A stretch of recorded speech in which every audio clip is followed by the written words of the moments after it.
Yeah, well, first question for you, Tony. I read somewhere that during the last tour you were singing on stage, and you were saying, well, it's getting too, well, you were almost singing on an automatic pilot. Do you still recall when it was?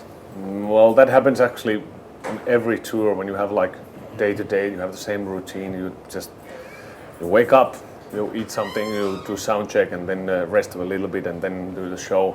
And it's constant deja vu. It's like Groundhog Day, like someone said it. Like every day is pretty much the same. Especially if the weather is really shitty and it's raining or something, and you don't actually get to go anywhere.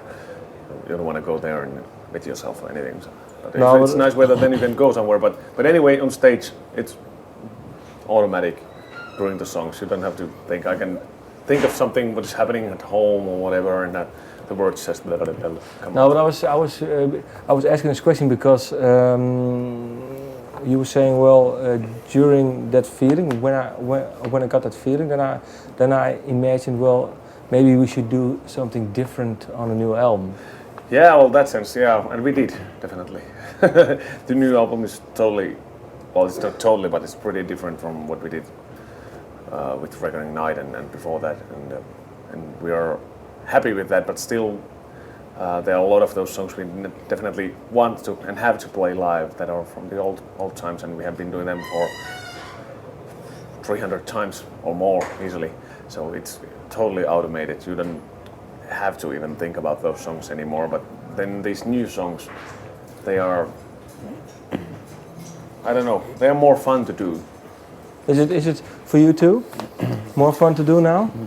Yeah, actually, I prefer the new songs. Of course, I like playing the. This is his first tour with us. Yeah. So I don't know. I just have had a great time, and old or new. It doesn't matter for you. Yeah. Okay. And then well, how important were the songs you wrote for Idol star Agnes? Because you were saying, well, that's for me was some turning point. I had to think outside of the box.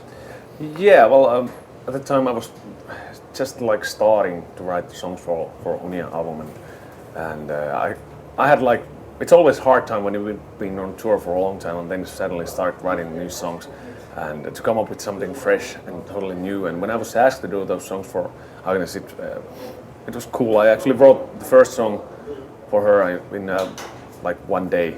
But didn't you hesitate? Because I can imagine in the metal world it's not that cool to write songs for Idol. Well, I don't really care. I'm a songwriter. Okay. It doesn't.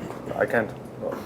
I was trying to write something that is not for Sonata Arctica, but the first song I wrote for her was paid in full.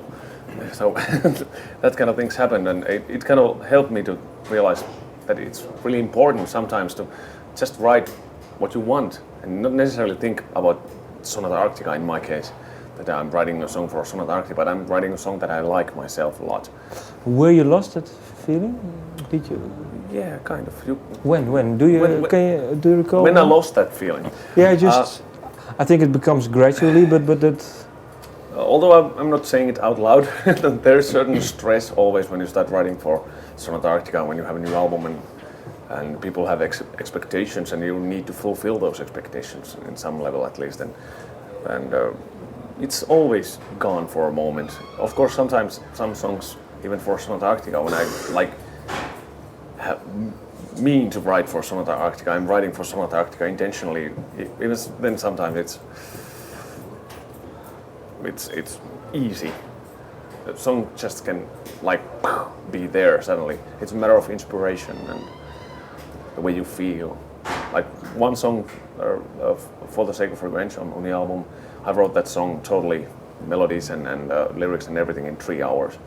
So that was one of those moments that are like precious, and it was easy. It just came.